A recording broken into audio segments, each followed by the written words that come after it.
Oh,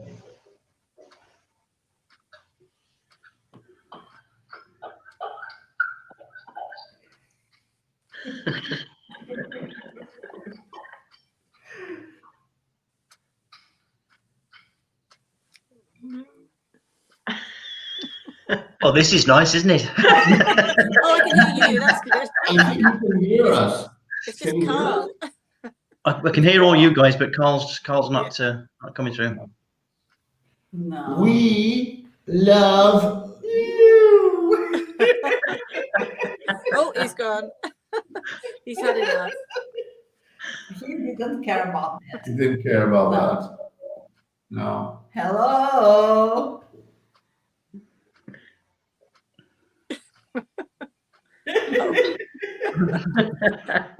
Who needs comedy, eh? Oh dear. How's it going, guys? I'm good, Tom. Busy, but good. Thanks. How's about you guys? You good? Very good, very good. We just got off the train. Well, Yeah. we just got home like 5 minutes ago. Yeah. Wow. Right.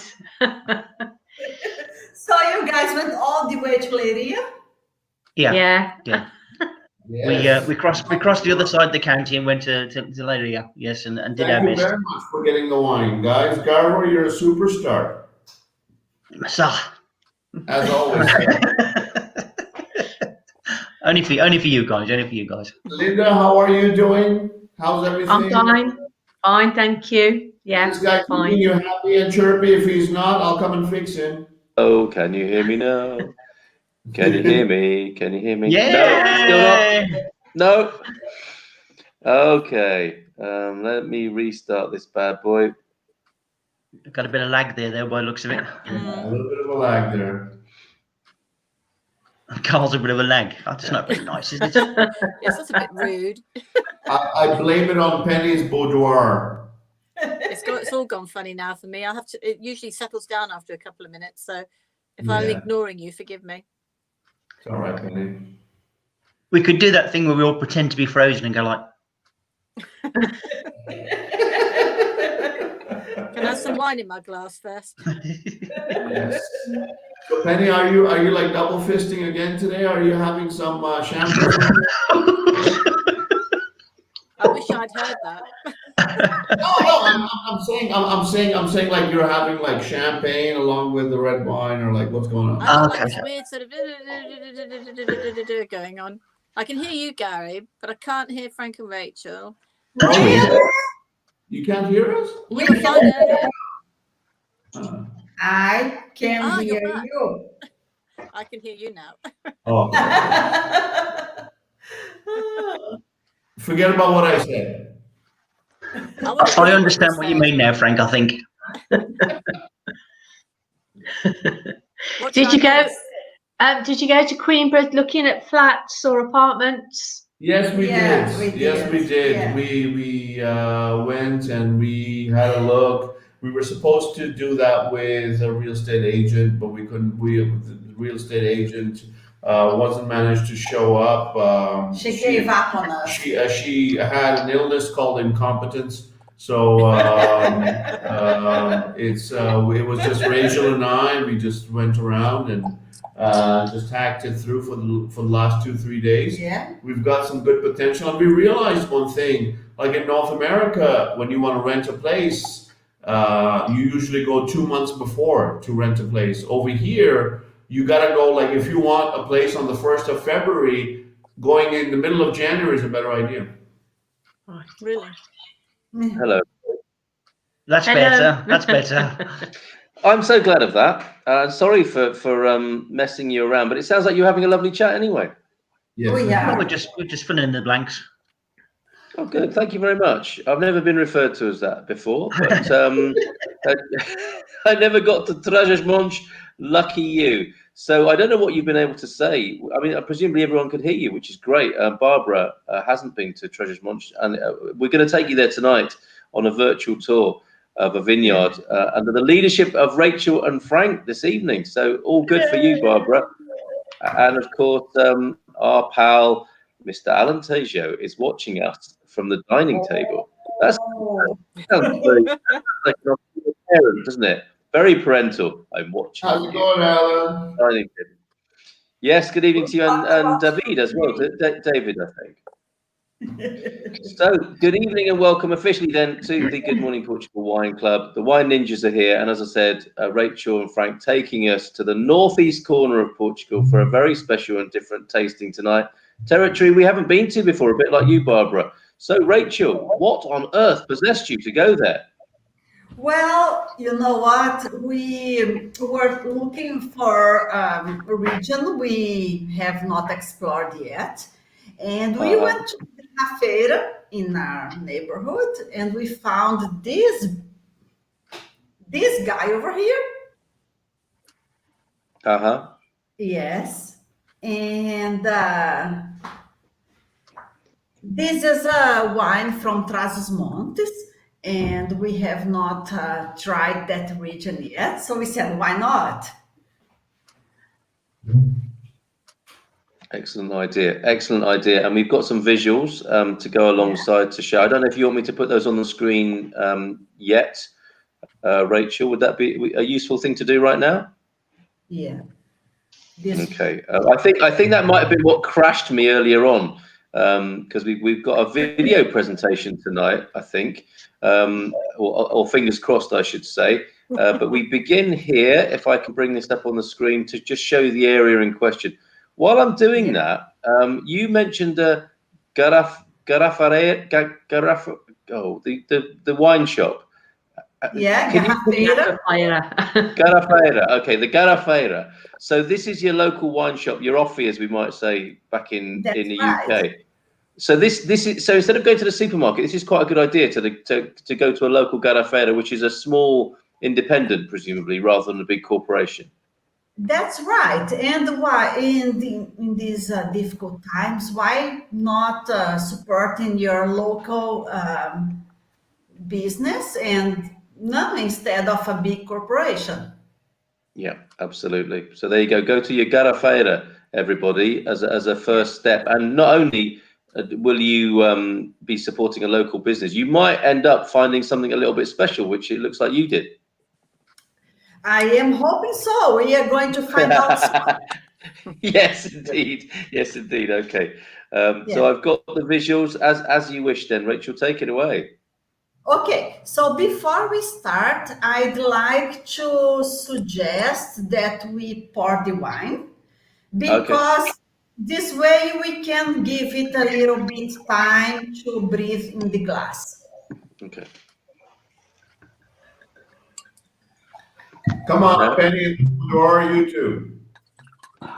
Who's got the wine tonight? So I know you, Mr. and Mrs. A, have got it, yeah? Yeah, we got some. Thing. And you've decanted, I see, have you? Well, I'm trying my best. Okay. And you have as well, Penny. Amazing. One. It's similar, but not exact. Yes. But it's from the right company, yeah? Yes, I think so. It's the same winery, yes. Yeah. So it's very nice, Penny. You were able to find this in the UK. So yeah, I had to go online to find it though. So but That's it's amazing, slightly man. different here. It's slightly different here, and it's a 2018. Yeah. So I don't know how much it differs from yours. But that's so that people in England don't have to say Trás-os-Montes, isn't it? They just say Transmontana, which is a lot easier to say, I think. Spot on. yeah. So everyone, we are going to take a little trip to the very northeast of Portugal tonight. And it's this area that is like in a little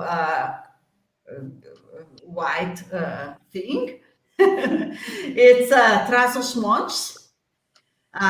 So let's see the next image. Okay, so this is a zoomed in region image of Trás-os-Montes. The wine region has 3 little sub-regions, and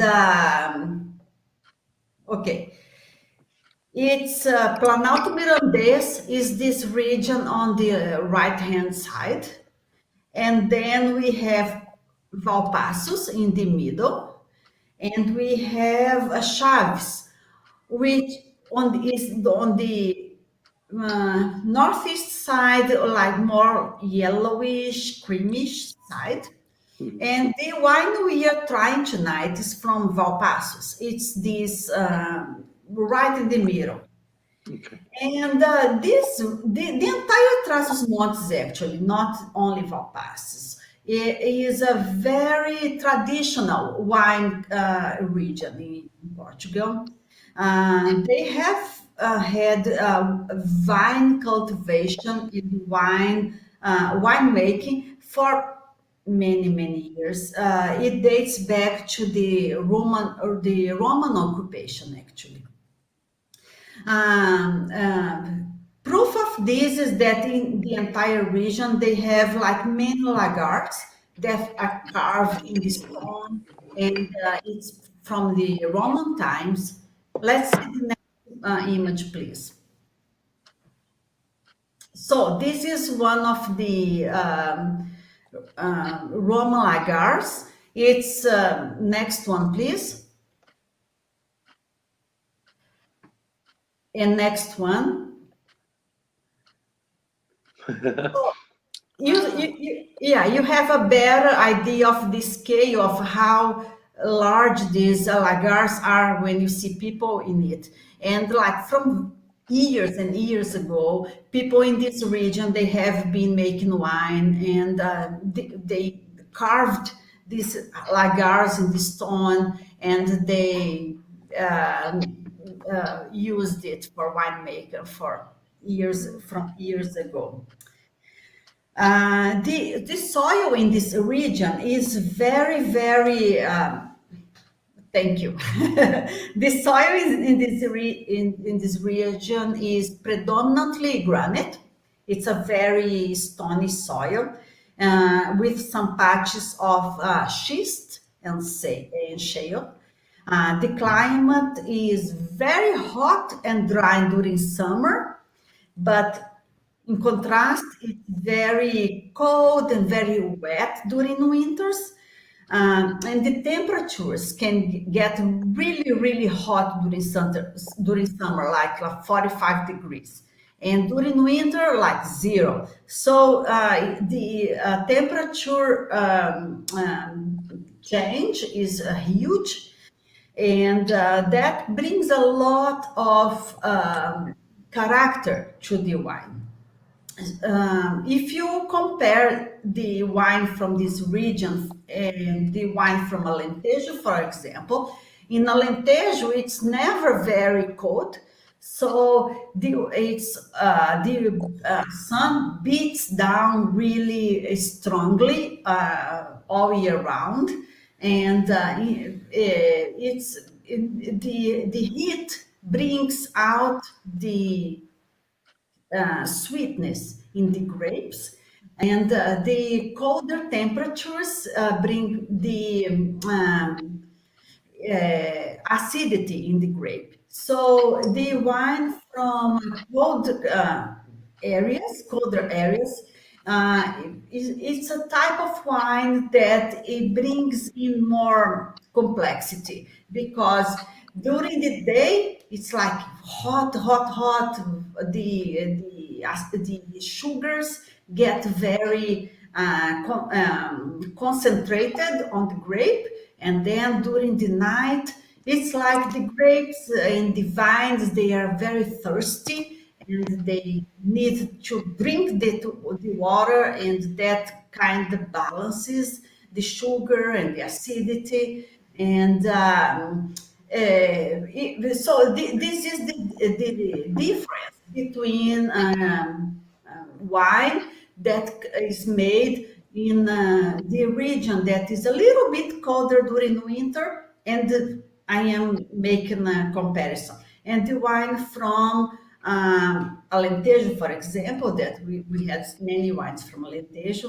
Now this is wine number, I don't know, 18. 18 or 20, I think. Yeah, and it's the first time we go to the north, and this is the difference when we drink a wine from the north. that is really colder during winter.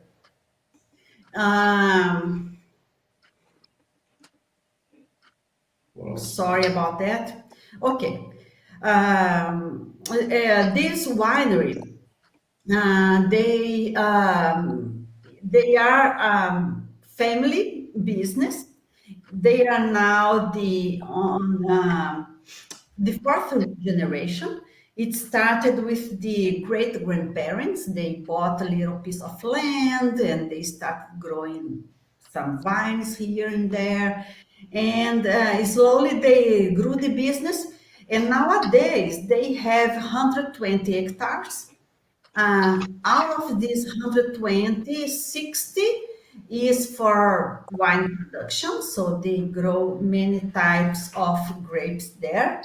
And the other 60 are divided into three things. They grow olives, chestnuts, and almonds on the rest. Yeah, everything is done organically.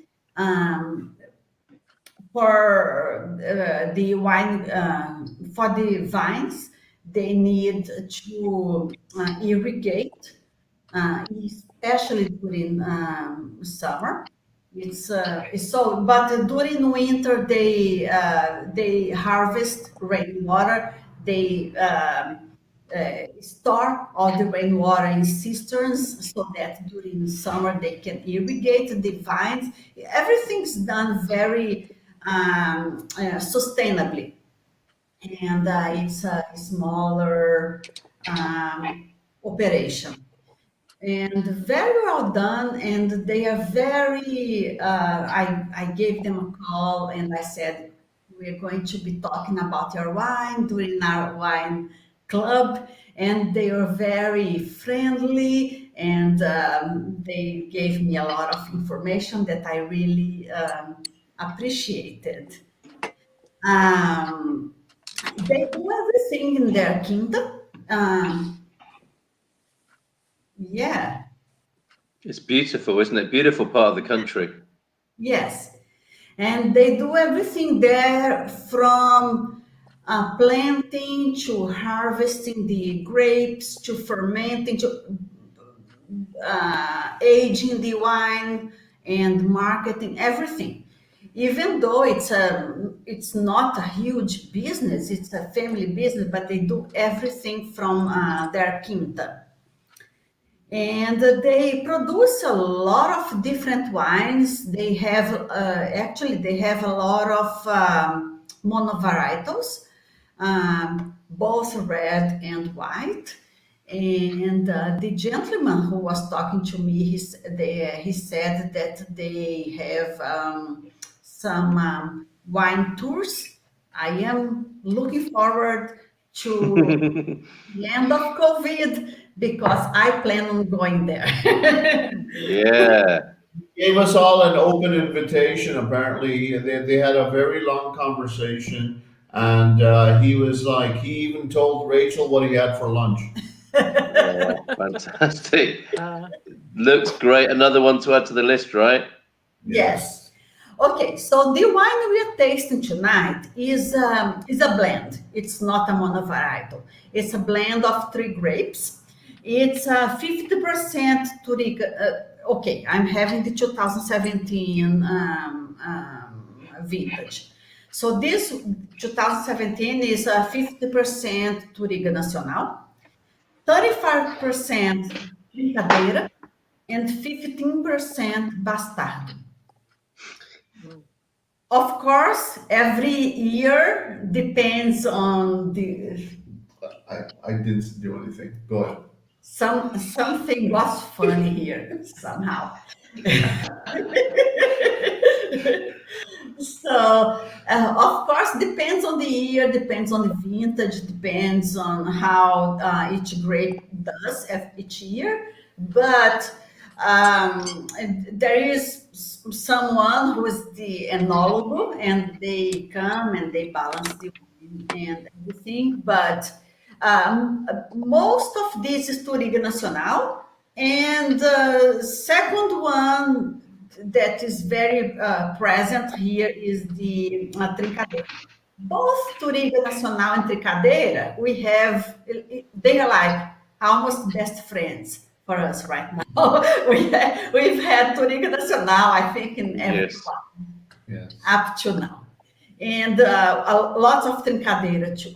But Bastardo, I think Bastardo is the first time. And the gentleman I was talking to, he said that Bastardo is the queen of Trás-os-Montes.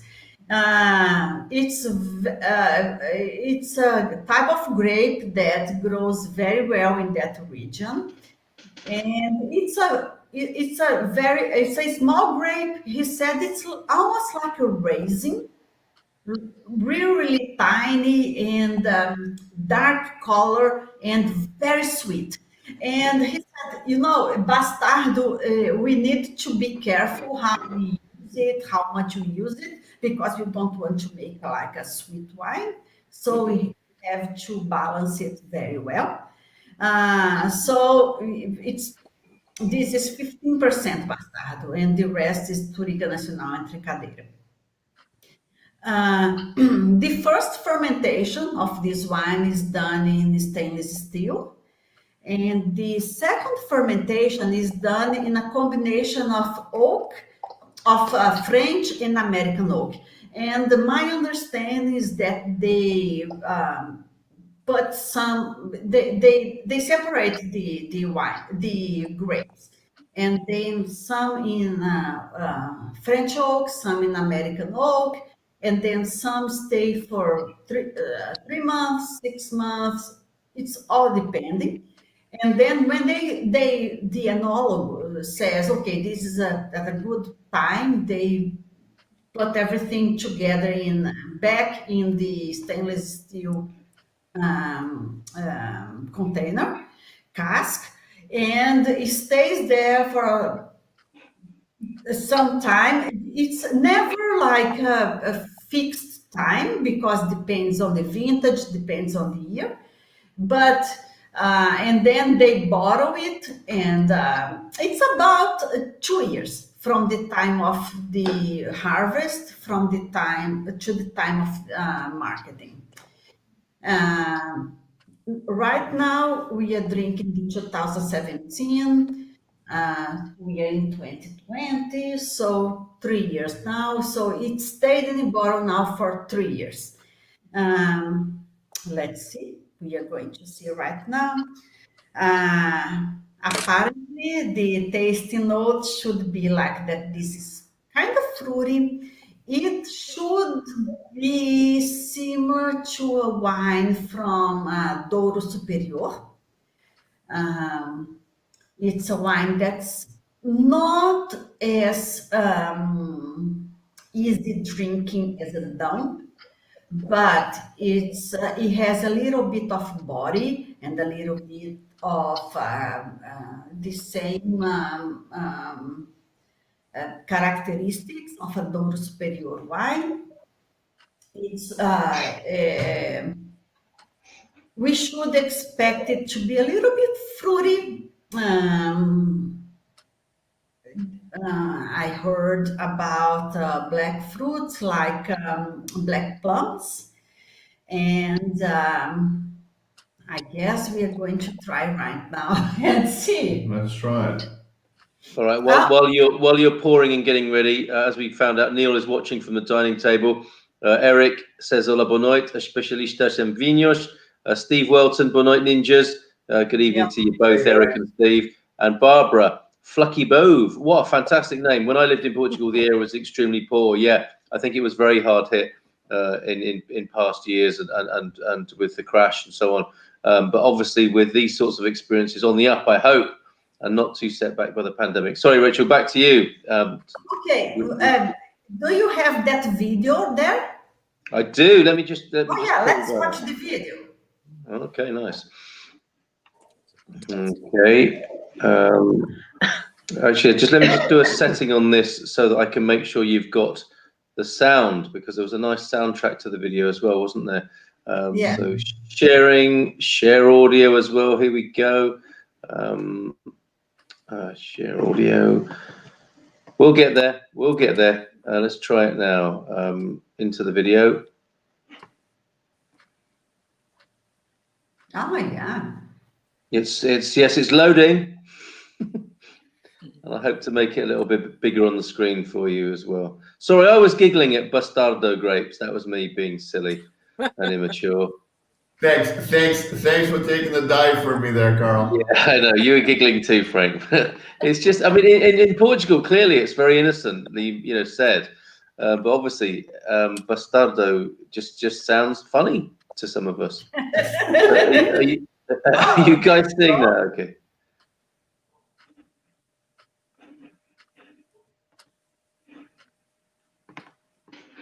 We may have to do our own commentary of this. Yeah, it's not sharing the audio, unfortunately, but beautiful visuals. They are. But no sound. All right, let me go back and see if I can spark that up. I think that's what caused me. I think that's what caused me some trouble earlier on. Was that? But let me just give it one more go on that, and we'll see what we can do as far as the sound goes. Stop sharing that. Share again. Share the audio, and let's see if it will. So why don't we do this? It doesn't like it, unfortunately, with the audio, because sorry, I can't give you the audio on that. But you're seeing the visuals, yeah? Yeah. Yeah. Right. This is a very sexy drone going over a very nice vista. Yeah. This is him talking about what he's seeing. Yes. Trying to help you out here. Thank you. We must go. I love this part of Portugal. It seems to be protected by the mountains from the rest of the country, and it's got its own folklore, hasn't it? And they've got their own they've got their own language as well, haven't they? Is it Mirandense as well? Like Portugal's second official language is spoken up there as well. Yeah. Quite extraordinary. Look at that.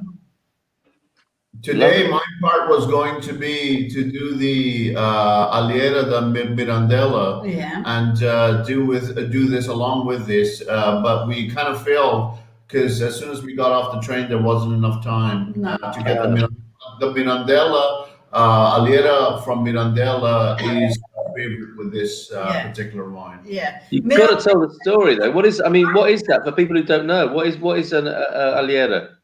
Alheira is the history of the Alheira is it's a kosher sausage. So for the Jewish community that settled in that particular area that did not want to have sausages with pork, they started making these kinds of faux sausages, but with meat, with beef. Or chicken, or what was it? Beef, chicken, or any other kind of game bird. It was basically game. And they would basically let it hang over there, and everyone who passed by thought, "Oh, these guys are going about their business making regular sausages." Meanwhile, these were kosher sausages, and that's what the history of Alheira is in Portugal. Fantastic. Yeah, and Mirandela is a town in Trás-os-Montes, and the most famous Alheira comes from Mirandela, and it's right there. The same terroir of this wine, Mirandela comes from the same area. So we were like, "Oh, that's too bad. I wish we had some time." Yeah. And if we haven't tried the Alheira as yet, I have experimented with it quite a few times. I guess the best way to do it is deep frying it, because I've tried baking it and stuff like that. It doesn't work that way. The best way to do it is deep frying it, and especially if you can try it somewhere outside first before trying it at home, it's a better idea. But Alheira is in Portugal, is openly available at some of the biggest grocery stores, and it's a specialty. You will always see Alheira from Mirandela specifically. You will always see the kind of certificate of authenticity. It's Yeah. always attached to it. You Yeah. will always see that with the flag on it. Yeah. It's beautiful. Yeah. And I understand they also have their own musical instrument up there, a bagpipe, a kind of bagpipe. What is it with like the northernmost places that are all rocky and cold, and people have bagpipes? That if they film Braveheart in Portugal, that's where it will be. Yes, and if they start wearing kilts, then we know what's going on. And we also know that there's nothing on underneath there to frighten away Southerners as they come up the mountain. Yes. Okay. So wine tasting then. Enough Okay. of bagpipes and sausages. Let's taste this then. Let's taste this.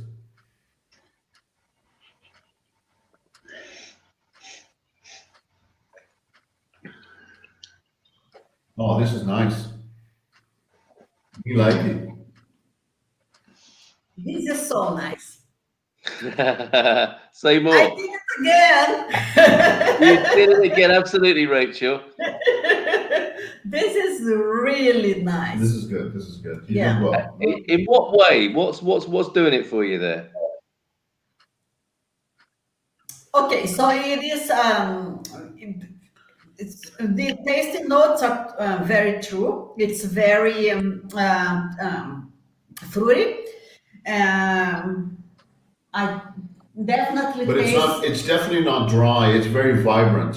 So it's fruity, Yeah. but not fruity in the sense where it's sweet. No. It's very vibrant, but Yeah. it's got layers to it. Exactly, and it is a little bit full-bodied actually. Yeah, it's got a bit of Rod Stewart happening.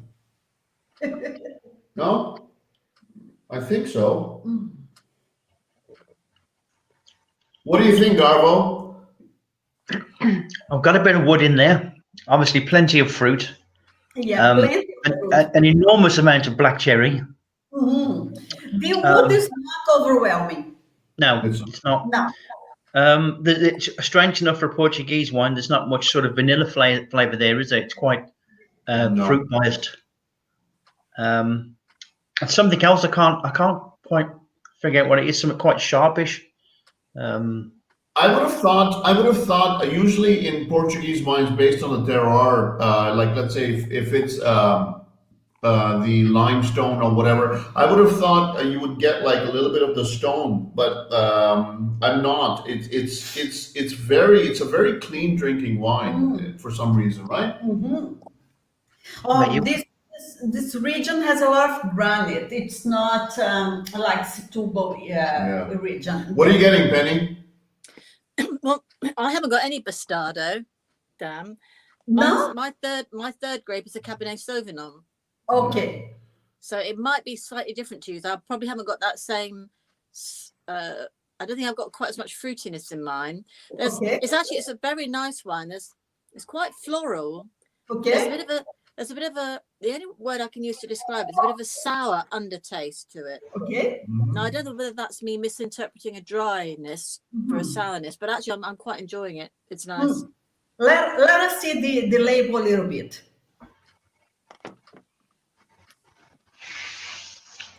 Okay, Trás-os-Montes. Vinho regional Trás-os-Montes. Yeah. Yeah. So it's exactly the same two grapes. It doesn't give me what percentage they are though. Just the same two grapes, and then the Cabernet Sauvignon as well. So I'm probably missing that real fruitiness that maybe you've got. So you've got the Touriga Nacional and Trincadeira. Try it in. Cabernet Sauvignon. No, but she said it's just two. No, it's three, but my third grape is Cabernet Sauvignon. Oh, Cabernet, okay. Yeah.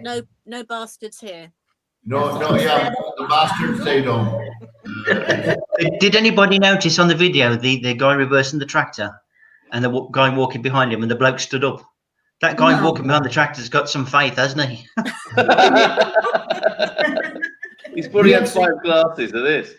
Yeah, we had seen this this video. It was something from France where they're still doing like the cow. Yeah. And remember that one Yeah. where like the guy is like walking right behind the cow, and this is like they did all the entire vineyard that way. Yeah. That must be quite. That guy doesn't need to go to the gym. That's a heavy duty workout. Yeah. Carl, you and I could get into that full time.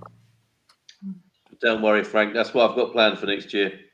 Okay. Carl is very busy eating his cheese now. What kind of cheese are you eating, Carl? With it? Nothing. Well, it's good, but it's not. It's not. It's a supermarket blend cheese like I've had before. But I picked up some meat tonight. Some what have we got there? Basically, like a chorizo, sort of a big chorizo. But I picked it up. I saw it in the supermarket this evening. Whilst I was looking, I didn't get this wine. I got a different one, which I'll tell you about in just a moment. But I saw these beautiful meats in a packet, and I thought I must get those for tonight. The kids ate all of it, apart from 3 pieces.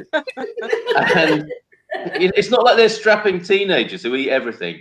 They're little kids, and they've loved it. And it turns out it's Spanish as well, so I feel a little bit, dirty and disloyal. But it is delicious. It is delicious. Now the wine, I tried to find this one, and the trouble I have in this part of Portugal where it's quite regionalist, and all I could see in the shop. I haven't found Garrafeira yet, and there must be one in my town, so I must start going there. But so I was in the supermarket. The train station. They only sell Bairrada in there. They don't do any other. Yeah, really. And you've seen how much wine is in there, and they say there's a wine for every day of the year in there, and you don't even have to go out the region. So there is, on the one hand, it's an incredible celebration of what we've got locally, but it's also a bit limited. Oh dear, look, I'm busted already. Gilda's here and said no Spanish food allowed here. Oh no, she's never going to speak to me again. I'm sorry, it was a genuine mistake, Gilda. I've got a Spanish bicycle and I've been buying Spanish meat. I'm so sorry. Can I redeem myself, Gilda, with this?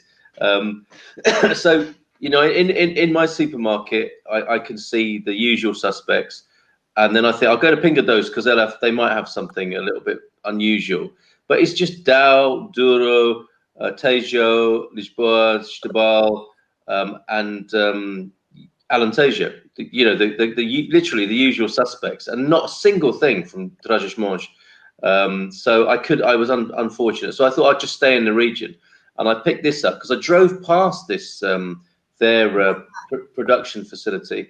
This is Brother John of Bairrada. Really incredible value. The great mix in this, like you said, everything we have has Touriga Nacional, doesn't it, to some extent? So I'm learning so much. I didn't even know. If someone said to me Touriga Nacional, I would have thought it's some kind of coach company or something like that, or a railway network. I now know what that is, and this is Baga, obviously, because it's Bairrada. The big grape here is the Baga grape, Touriga Nacional, and some Syrah in there. And the most overwhelming flavor, as nice as it is, the most overwhelming flavor in this is nettle. I'm getting a nettle-y aroma. Was what hit me, and I think that's a Bairrada thing. In fact, the vineyard I live next door to is Quinta del Tigão, which is the nettle farm. So there's a nettle vibe in Bairrada, I think. That's what Rachel today was telling me. She was like, you do realize from here on you will become a regionist like Carl Munson, and you will be drinking all Bairrada wines. And I was just like, all right, well, I'll join the ranks. It's good ranks to join. Yeah. I don't know what we can do about that, Frank. On the how much of a localist I am, and I think it's good to go out of town occasionally. You don't want to be too parochial, do you? And too much of a NIMBY and all that sort of stuff. But flying the Bairrada flag tonight because I couldn't get anywhere out of the usual sort of regions. But that's what you switched me onto there, Rachel, is to create a relationship with a small wine shop, and if they haven't got it, they probably can get it. So good to know. Steve is drinking Duas Quintas Ramos Pinto 2016 from the Douro. So you can't go wrong, Steve, can you, with the Douro? Mine has been in the bottle for 5 years. This is a 2015 that I've got. and their traditional wine production facility, the caves up the road there, look amazing. I've driven past it a couple of times, and I must go now that I've sampled their wine. So sorry I couldn't get it, but I'm very jealous of what you've got there. No, it's one of the things about a lot of the garraferas, and it's a double-edged sword, I guess. Sometimes you go and they have special relationships with certain vineyards in the area or across the country, and they'll bring certain things that are very, very specific to that garrafera. And I think that's a beautiful thing about Portugal, because there are so many different vineyards. They're getting a good shot at being able to sell their wine. The gentleman that Rachel was talking to from this vineyard, he was very, like, he sounded like they're a very small vineyard. They're not a big production. And he was very, very happy to hear somebody being so excited about their wine and talking about their wine. He was really, really excited about that. So we are in a country where you kind of might feel that, oh my God, how many bottles of wine are these guys doing? Because, you know, the production might be super heavy, but it's not. There are very, very small productions, and we should be, based on the garraferas, I think it's good to promote these small producers. I think it's amazing. Almost every neighborhood the good thing about big city like Lisbon is on each side, we've got about 2 or 3 different garraferas that we can go to. Other than the Continent or Little or the Pingo Doce, there's like all kinds of different places. So they all do very well. That's a mark of how beautiful Portuguese wine sells over here. Yeah. When we're in Coimbra together, we'll go back to the place where we had that tasting that night, right? And that guy in there, Paolo, is it? He'll be able to get us anything from anywhere in Portugal. There are 2 Paulos there. Are there? And I think those guys, they're the sort of places you go in, a bit like a proper coffee shop, and there'll be things at the back or things under the counter for regulars. And we haven't put this out on the shelf, but this has just come in. We've got something a little bit special. And there'll be wheeler dealers, won't they? They'll have their relationships with particular vineyards, and and they'll be open to having tips and ideas as well, won't they? Like, can you get us something from Trás-os-Montes? Well, we don't know anybody there, but yeah, why not? And they'll find it for you. What a lovely adventure!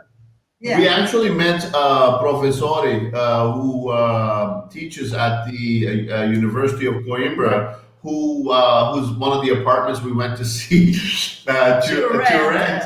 And while we were talking to him, he goes, hey, do you know about, have you been to the Garrafera?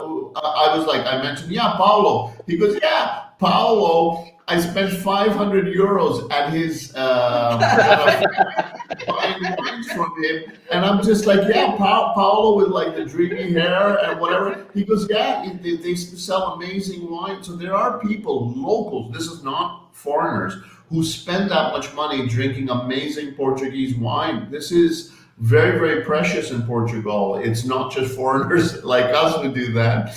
There are locals who do that as well, especially in a city like Coimbra, where people really appreciate wine. Yeah, superb. So should we do a bit of scoring then? Yes, let's do it. Let's go with you first, Penny, with your slight variant there. What do you think? Your conclusion and your marks out of 5, if you will. I always mark very high because I just like wine. I think I really quite like this one because it's got, as I say, it's got like that sort of sour undertaste, and I like dry. I do like dry, but it's also got quite floral as well. So I'm probably going to go for, I reckon I'm going to go for a 4.5 here. Wow. Okay. Nice. Yeah, a very good experience. Oh, Gary's back with the provisions, I think. Nothing Spanish, I hope.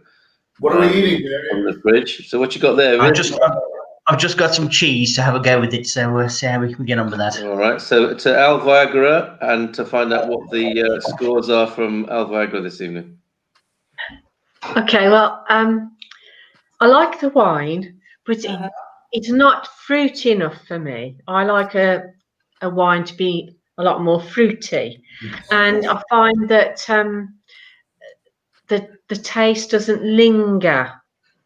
There's a lot of wines you have, it's that the taste lingers. This one doesn't have that lingering aftertaste.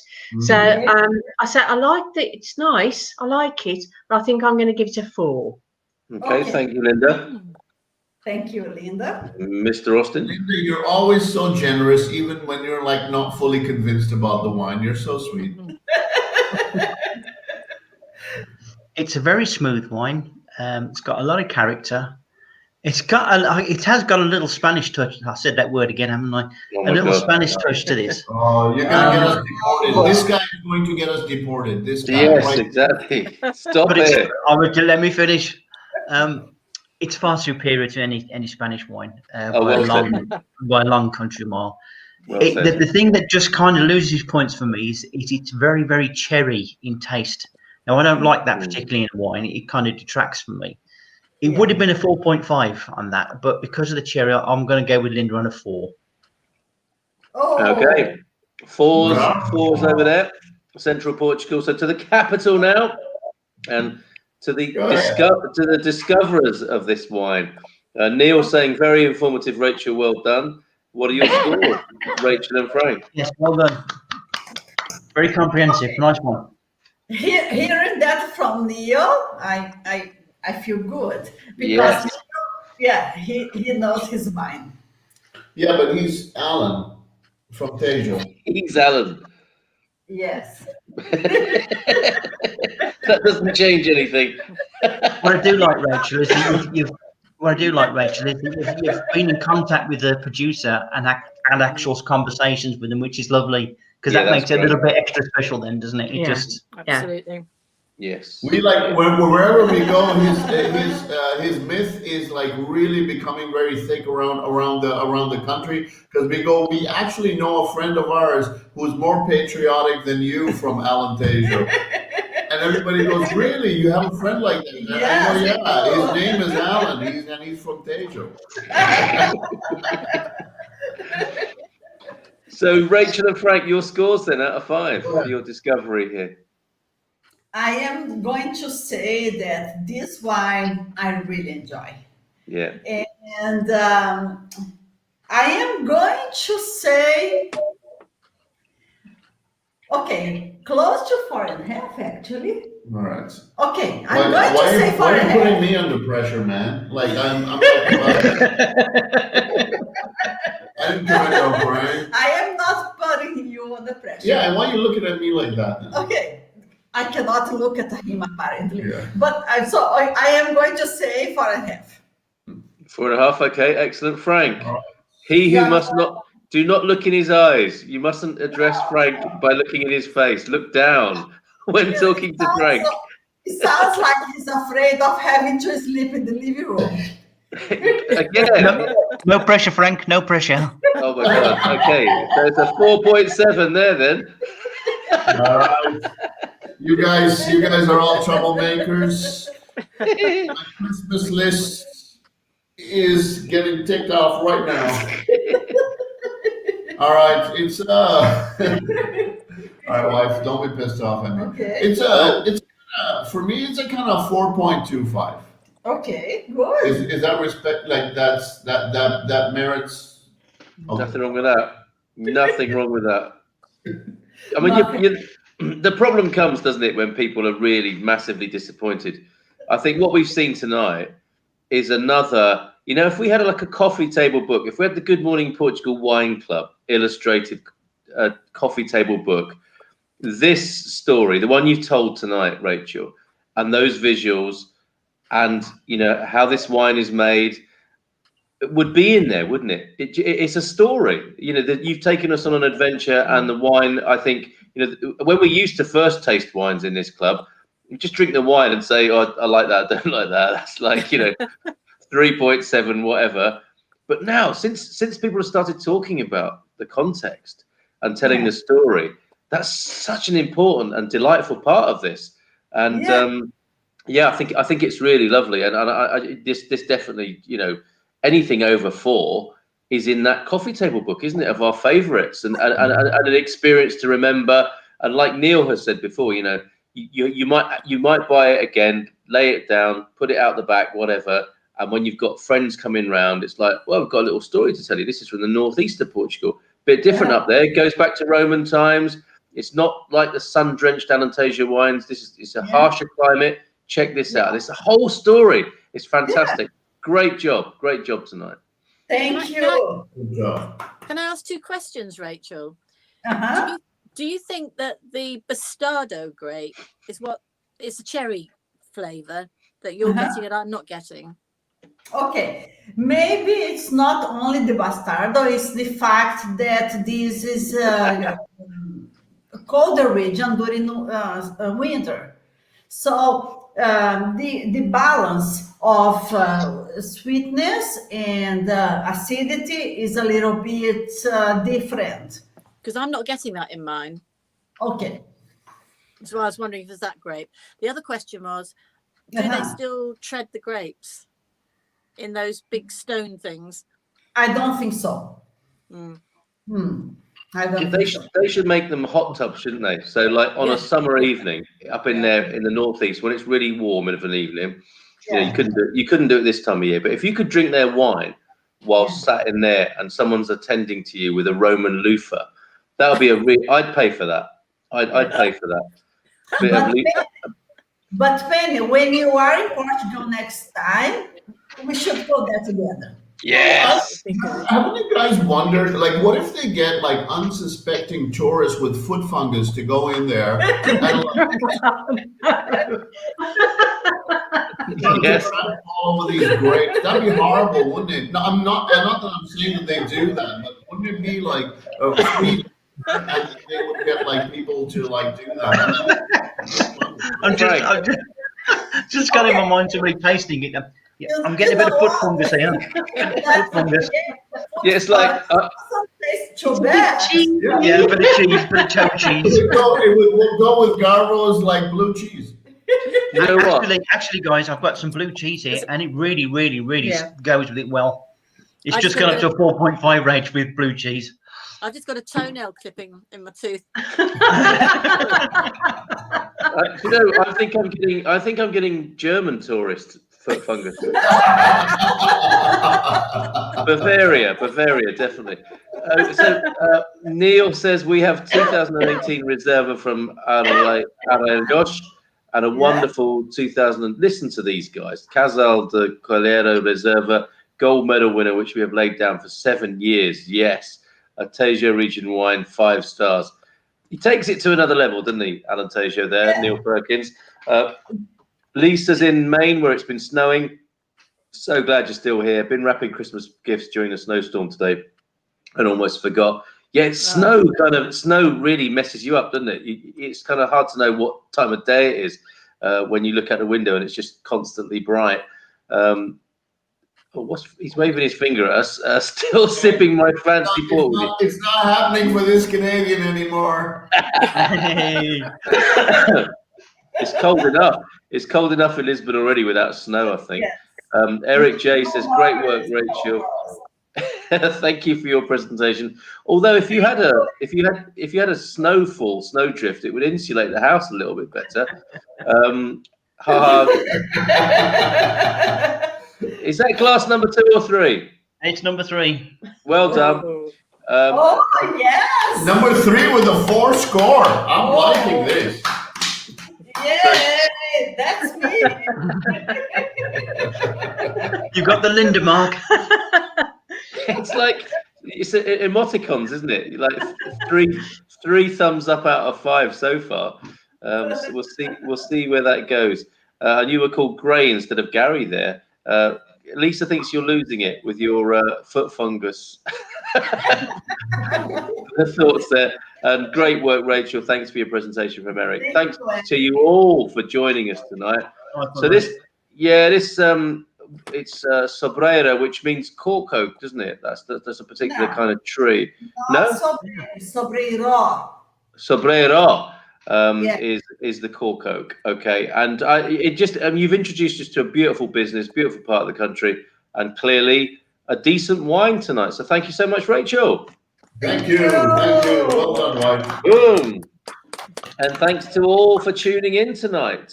Paul Williams. Oh, hi, Paul. I didn't realise you were there. I don't know if you're joining us tonight with a libation of any kind. Let us know. Really well presented tonight, Rachel. I think I let the side down by not being able to get the sound through on a video. So, yeah, brilliant job, Rachel. Absolutely. Thanks all for tuning in. We're going to have our Wine Ninja lock-in now, and wish you... Oh, hold on a minute. Next week is just the Christmas Eve toast, isn't it? So I think it looks like about 8 o'clock next week. It'll be Christmas Eve, and the world will be in a rather interesting state, won't it? It'll be a pandemic Christmas Eve, and there'll be a very new and different and novel Christmas experience, and we'll be toasting each other. This community at 8 o'clock Lisbon time. We won't be hanging about, I don't think, but it'd be just nice to see each other and raise a glass and wish each other well, as we'll do also on New Year's Eve, whoever wants to turn up for that, for another toast for the new year. So we'll see you for those 2 dates, and more fun, frolics, laughing at in a puerile way at certain words that come up, like me and Frank do, in the new year on our continued virtual wine tour and adventure of Portugal. Take care. Bye for now, folks. Ciao, ciao. Bye. Bye. Bye-bye. Oh, good evening to you, Joel, who popped in as well. So we'll see you in the morning, Joel. We'll see you tomorrow night in the Expat Man Cave. Bye for now.